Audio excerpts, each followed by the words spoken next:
All right. Hello, everybody. My name is Yoon Kim. I'm going to be sharing with you how to crush your remote high ticket sales interview. So, my experience, I've managed over 25 sales teams, reviewed 1,000 applications or so, and worked with hired and fired 100 closers or so. That's my experience. Take it for what it's worth. So, mindset. So, topics to be covered: mindset, why most people fail, interview questions, how to crush interviews, what questions to ask in interviews, myths and mistakes people make, and what if you don't land an offer after multiple interviews? What do you do? So, number one, why most people fail. So remember, you're a 1099 contractor, meaning, right, you have a skill called remote high ticket sales or remote high ticket closing, and you're a business owner, and you're talking to another business owner with a conversation of basically, hey, give me a list. I will make calls, I will take calls, I will close deals, I will bring in money for the company. In return, give me X amount of commission, right? Why? Because the entrepreneurs are busy trying to grow their business by being able to find the right players to help them do so. They're not looking for employees to have to manage, right? It's your responsibility to do whatever it takes to close the deal. And I'll kind of go a little bit more in depth here in a little bit. So if you're new or intermediate, and I categorize new or intermediate as people who've done less than $1 million in remote high ticket sales. I've talked to somebody who's done like, oh, I've done $1 million. I was like, cool, what'd you do? I sold two houses. All right. So what was your commission? 2%. I was like, oh, okay. So you don't have experience in remote high ticket sales. Not to say, your sales experience doesn't matter, but like you just don't have the experience. Let's talk apples to apples. So be respectful of the business, follow their process as to how they've converted deals, and be able to match or amplify that, right? So your goal as a remote high ticket sales closer, whatever the business is doing, let's say they're doing, let's say 30% close rate, your goal is to be able to match that or do better than that, right? That is primarily your goal. So that's the role as a closer. It is not, oh, hey, give me inbound calls, give me qualified leads, get a setter and have them do the outbound calls and outbound emails because, it's not worth my time to do that because, it's going to get my feelings hurt when people reject me and people hang up on me and people, just tell me off, right? Remember, I want you to have the right mindset. This is the reason why I'm sharing this with you. If you don't have this right mindset, this is why most people fail. You need to have the ability and willingness to do it all, right? You need to be the SDR, the setter, the call confirmer, the closer, the follow-upper, the sales manager, to be able to hire your own coach, to review your own calls, to figure out what you're doing wrong, to be able to be self-sufficient and take control of the entire sales process. That is why they're paying you 10%, right? The industry average is 10%. Imagine if McDonald's did that. It's like, oh yeah, you can be a cashier and we'll give you 10% of the company's commissions. It's like it doesn't work that way. The reason why they pay you 10% is because it is your responsibility to bring in money for the company that's actually going to fuel everything else, that actually pays for everybody else. I want you to understand how important your role is. Some companies, the reason why they have an internal sales manager or they hire other companies to manage their sales team is because they recognize that most people out there don't have this mindset and they freaking suck. That's why they have to take control of this process. But if you have this right mindset and you understand this right framing, you're able to have the right conversation, which increases your chances of being hired because you understand the game. You see the game clearly for what it is. Instead of, hey, I'm a 9 to 5 guy. I'm an employee. Pamper me, give me inbound calls, and let me be entitled. Right? That is the wrong mentality to have. You will not get hired because I wouldn't want people like that. I want people who are savages that are going to do whatever it takes to bring in money. So interview questions. These are some of the most common questions that are asked. Yeah, there may be some variants here and there, but I'm just going to be sharing with you what I'm kind of looking for in these questions. So, what programs have you invested into? So, I want to see there's two things here. Depending on the company that you work for, you're going to experience a different type of sales culture, right? Some companies may be high pressure, like put in numbers, like go, go, go. Some companies may be lower because you're working with higher level executives or players or whatever it is, clients. So you need to have a bit more relationship building type of conversation, whatever it is, right? The reason why these questions are asked because I want to understand the style of sales, the style of closing that you have is number one. Number two, I want to see if you're congruent with being in remote high ticket sales, right? So for example, because most people suck, they put in like, oh, I invested $5,000 and I and put in like seven different names. It's like, how's that even possible? It's like, oh, I invested $100 here, $500 there, $1,000 here, $300 here. It's like, cool. So you're a low ticket closer. You've only invested low ticket into yourself. Okay, so if you've only invested at max $5,000 into seven different programs, if you've only invested at max, let's say $1,000 into this one program, how can you possibly close? How can you possibly help a prospect overcome the money objection of making a $10,000 investment when you haven't done it yourself? How can you possibly understand what they're actually feeling and going through in their mind when you haven't done that yourself? Do you have the level of congruency? Do you have the level of humility? That's what I'm looking for. So, what offers have you worked in? I just want to see that you have an experience in working in remote high ticket sales. How many calls have you taken in the past? Some of these are like it's like a setup question for the next question. So like this, I'm just looking for experience, but I'll kind of share with you what I mean. So how much have you closed in the past? I want to see the amount of money that you've worked with in the past because I want to understand if you're a fast-paced closer or a slow-paced closer, right? If you have a lot less money, it means that you're a slow-paced closer. If you have a lot of money, it means you're a fast-paced closer. But you want to be as brutally honest with these. You don't want to pamper your answers to try and impress the interviewer or whoever it is that's looking at this because they're just going to be able to know. And I'll kind of share with you more on that. So, what's your money goal? I want to understand. I want to see that you're money driven. It's basically at the end of the day one of the some things that I don't want to see is somebody who's like, oh, I just want to be given a shot and being able to make $5,000 per month, right? I don't want to see desperation. I don't want to see people with weak mindsets. I don't want to see people with a 9 to 5 mindset. Oh, I just want to make $5,000 so I can leave my 9 to 5 job, right? That's what I don't want to see. This is not what this industry is about. What are your three strengths and weaknesses? I want to understand how you're going to fit into the dynamics of my team. So some companies do more of a personality assessment, whatever it is, the personality company that they want to use. They just want to see the type of personality that you have and how you're going to fit into the company. So why should we hire you? Is a good question. So sometimes what the best way to not get hired is this, right? So the first question is like, oh, I've invested $5,000 into like two programs and I've done 100 calls. Why should we hire you? There's no reason why you should not hire me. It's like, are you not humble? It's like you only invested $5,000. You think you're the boss. You've only done 100 calls, and you're just saying like, oh, I just need to be given a shot. It's like there's no way. You're not humble. You're not coachable. I don't want you in my team. But if your answer is more like, oh, I don't have a lot of experience, but I really want to succeed in the remote high ticket closing space, and I'm going to put in however many hours, whatever work is necessary for me to be able to provide for my family because it's super important for me to be able to do that. Like I want to see a level of humility, or I want to see that you understand the lethality of being a savage closer, right? So depending on the answers that you put in, right, is kind of what I'm looking for. Like, for example, like one of the answers that I put in is because I just simply put because I can do outbound and inbound.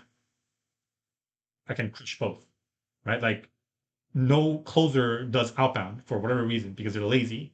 They just have the inbound babysit mentality. They have the pamperment mentality, right? That's why they fail.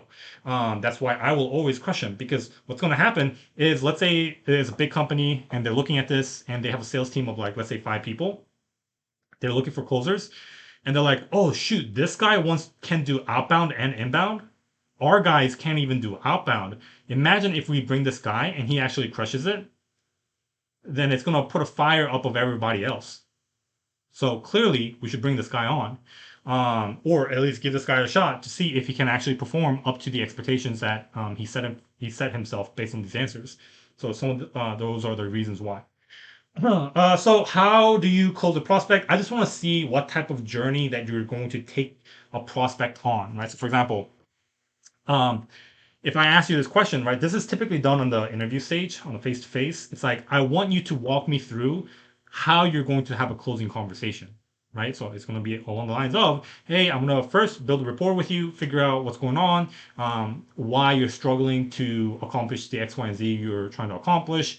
And I'm going to also understand where you're trying to get to. And then I'm going to be able to handle some objections there. And then I'm going to offer you the program, build a relationship, and try to close you from there, right? Like I want an explanation where I can understand the flow of the conversation. But sometimes it just goes into a weird direction. I'm going to use this psychology. I'm going to use the Pareto efficiency. I'm going to do X, Y, and Z tactic. It's like, I don't even understand what you're saying. So imagine if I gave you a prospect. I don't even understand what you're saying. I don't even understand what the journey that you're going to take the prospect on. The prospect's going to be lost. So there's no way I can bring you on and give you my prospects that I pay a lot of money to acquire because you're just going to burn it. So I want you to explain to me how you're going to have a conversation in a way that I can understand the journey of the prospect. And then share with me an example of the time you worked with a team to accomplish X. I want you to, so some companies that are doing online remote have webinars or events online, right? Where they have like 100 people, 500 people, whatever that attend the webinar, and they do funnel it down to like, 50 people to be able to book a call at the weekend, right? So from there, I want to see that you have experience of working with a team to be able to accomplish just that. If you don't have a experience, then you just say whatever experience that you can possibly think of that aligns with working with a team to be able to generate cash or generate some type of mission for the company that you have represented in the past. Or if you're freaking from high school, um, do something, right? So how to crush interviews? Come in with the most authentic self, right? To be the most confident you. Be you, right? Don't be what you think the interviewee wants to hear. Just be you, right? Don't answer questions thinking about how to impress the other person. Come in with trying to understand their business and how you can help them grow, right? You're a business person. Sometimes like not all companies are for you, right? Some companies are just not good for you, right? And that's okay. Some of the things that I want to see is somebody who's coachable, right? You don't have to have experience in remote high ticket sales. As long as you are humble, you've invested something into yourself, and most of all, you're coachable. Like I may have, like I said, internal systems in place where you're able to emulate to be able to match the level of results that we've already currently have. Like that's one of the best things that I can possibly have in a company. It's somebody coming in and they're able to match the existing process, the existing level of sales that they've done. Somebody who's money driven, right? I want to see that you're going to actually put in the work and you're going to do whatever it takes to bring in money for the company. Somebody who is also mission driven. So there's a difference between mission driven and also just aligning with the offer, right? So newbie closers get this mistaken. So newbie closers come in and they're like, oh yeah, they sell cryptocurrency and I don't really like cryptocurrency. This is just my first business. I'm more into like, health and fitness, and that's kind of my thing. So I'm just looking for that more.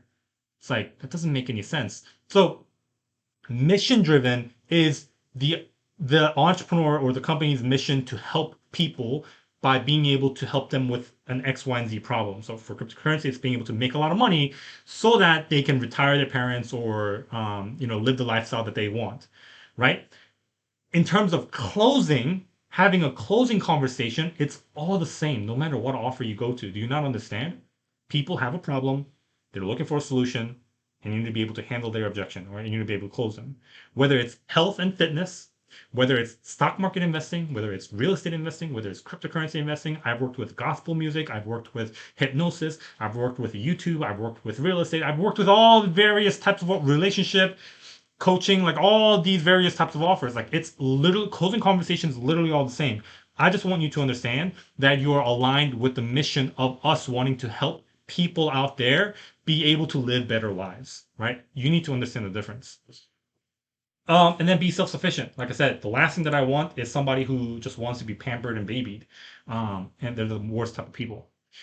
So what questions to ask in the interview? So as a business owner, you need to understand financially what is capable in the company. So if you are new or intermediate, right, experience is greater than money, right? If you just obviously you don't want to get into a scam offer. That's like the biggest waste of time. You want to get into some type of offer.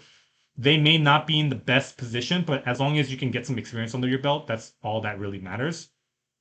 Um, but ideally, you want to look for companies that are doing $100,000 monthly cash collected. That's the most ideal place to start. So close rate of the entrepreneur, you want to understand that as well as the sales team size. The reason being is let's say the entrepreneur is doing $50,000 a month in cash collected, right? And he has a closing percentage of like 30%.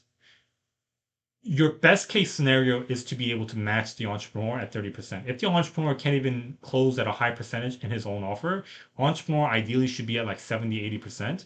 If the entrepreneur can't even close high on his own offer, ideally when they bring in a closer, they're only going to do like maybe a half or less. And so like the closing rate is going to be like 10% to 15%. That's realistic for the first couple of months. And as you kind of get adjusted to it, it's going to increase. So you want to understand the close rate of the entrepreneur as well as the sales team size. So let's say the business is doing $100,000 in monthly cash collected, right? Not revenue. Revenue is just like, hey, give me $1 per month, and then at the end of the month, at the end of the year, I'll charge you $100, right? Revenue wise, it's $100, but cash collected is $1, right? So like, there's a big difference, right? You want to get cash collected numbers, not revenue numbers, because some entrepreneurs have like a big ego, so they'll try to inflate their numbers and then just kind of like just that's like a weird thing. So anyway, you want to understand the sales team size because let's say a company is doing 100K in monthly cash collected. What you want to see is the entrepreneur saying like, "Oh no, I'm the only person. I do $100,000 a monthly in cash collected. I'm looking for my first closer." Perfect. Ideally, if I can match the entrepreneur, then at a 10% commission, I can make $10,000 per month. Right? That's the most ideal situation. Now, if the entrepreneur says, "Yeah, I do $100,000 per month, and I have two closers, and you're going to be the third closer." It's like, okay, so if two closers are doing $100,000, that means that they're doing what about $50,000 per, right, which is $5,000 per month. Okay, and why are you looking for a third closer?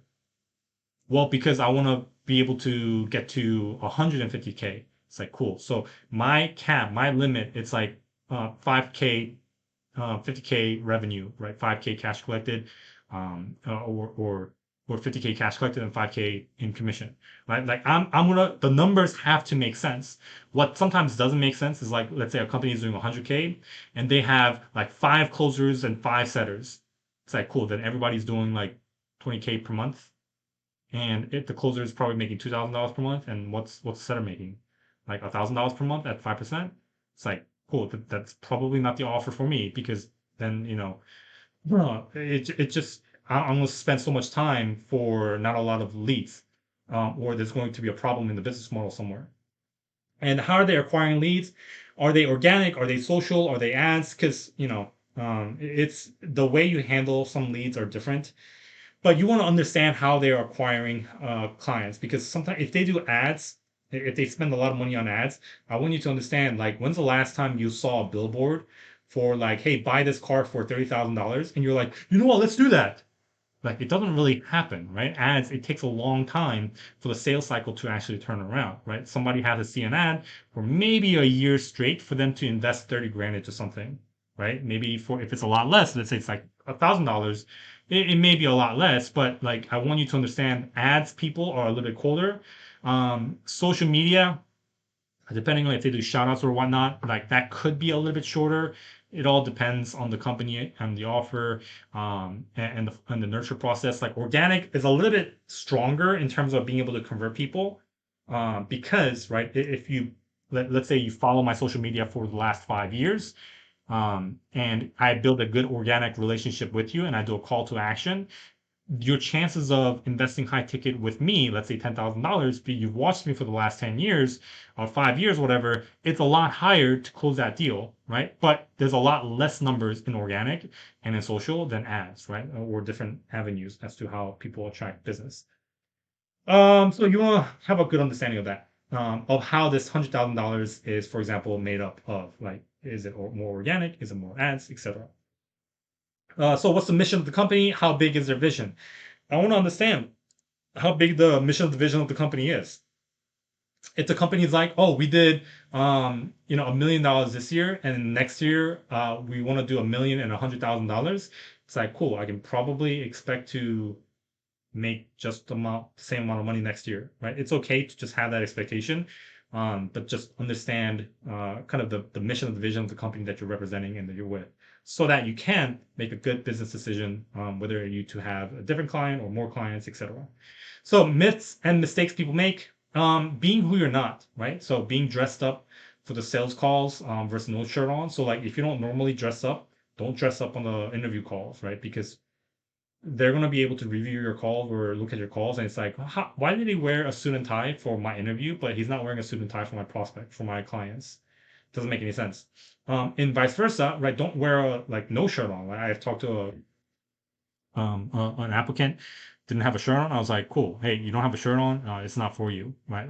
I'm just if this is how you represent yourself to me, this is how you're going to represent to my clients. There's no way. You're not a professional. Like I've experimented with like a bunch of suits here and a Louis Vuitton tie. Like you can do whatever you want. Like just be as authentic to you as possible. Because I've tested it out. So don't try to be an expert. Like I said, if you don't know what you're talking about, the last thing that you want to do is try to lecture an entrepreneur what you need to do. If you have never invested high ticket into yourself, if you've never invested a lot of money, if you've never built a company, don't try to lecture an entrepreneur what to do, right? Because they're going to be able to tell that you don't know what you're talking about, and it's just going to ruin that relationship. Don't name drop, right? Entrepreneurs know entrepreneurs. Like I've interviewed this one guy. He's like, oh, I worked with this entrepreneur. I worked with that entrepreneur. And I just hit up the entrepreneur. I was like, hey, is this guy good? Like, he's name dropping you. He's like, oh, no, this guy sucks. It's like, cool. I'm not going to hire this guy. Right? Like, don't name drop people if you're like actually not really affiliated because entrepreneurs know entrepreneurs. So, and also your social media profile is all jacked up, right? Don't have your shirt off with a beer bottle and like talk about doing drugs and talking about your ex-girlfriend because I've seen it all. Like that's one of the quickest ways to not get hired. Like you can have your shirt off if you're a surfer, right? Or if you're a wrestler, or you do something like if you're a volleyball, like beach volleyball player, it's like cool. It's okay to let your personality shine through, right? But just don't be not professional. Just be professional as well as have your personality in your social media. If you want to see a good example, just check out my social media on Facebook, etc. Resume. I've tested out resumes. I've applied to different positions with literally just I would just put no resume, submit that little paper. I would still get hired. I've also reviewed applicants in Indeed.com and Monster as I was hiring for mine with like that resumes and stuff like that. Ideally, like if you want to pamper up your resume, just custom tailor it to sales. And you want to do remote high ticket sales, go to ChatGPT, be able to write different bullets as to how you can beef up your resume just using ChatGPT. It's one of the best ways to do so. But one of the last things that I want to see is, let's say I'm hiring for remote high ticket sales closers, and you put in there, oh, I've worked as a hairstylist and I've also done lawn care. It's like cool. It's just not going to work out. You don't really have experience. So it's not going to be worth my time. What if you don't land an offer after multiple interviews, right? So I'll give you an example of a dude that played it right? So I reviewed his application, he submitted it, he just didn't have the experience, and so I ignored it. The next week he applied again and I ignored it again. And what he did was he DM'd my chief revenue officer, and the chief revenue officer DM'd me. He's like, hey, Yoon, this guy wants to work. He's trying to find a remote high ticket sales position. Could you help him out? And I looked at it. It's like, oh, this is the same guy that I applied twice before. And I just ignored it. And somehow he got my name. He found my social media. And he's like, hey, Yoon, I've been trying to put in an application to work with you guys. I've talked to this person, and I'm trying to understand why you guys are not able to hire me. What am I doing wrong, right? And I love that he was humble and he had the resilience and the grit to figure out who are the key players in the company and just keep like putting in the work. That's the type of work ethic that I love to see. If you don't have experience, you better have work ethic. If you don't have experience and you want to be in sales, you better play the sales game, right? Follow up game. So I was able to give him a shot. And so if you want to be in sales, you have to do sales, right? Follow up, right? So you have an interview. The next day you don't hear anything. Guess what you have to do? You have to do sales, which is follow up. And you don't hear anything after that. Cool. Follow up again. Some entrepreneurs actually make that as a test requirement, like a barrier. Like they just want to see who actually follows up. Because if you're not going to follow up for yourself to get a position to work with an entrepreneur, then you're clearly not going to follow up with a prospect. It just doesn't make sense, right? You have to be as congruent as possible with everything that you're trying to do.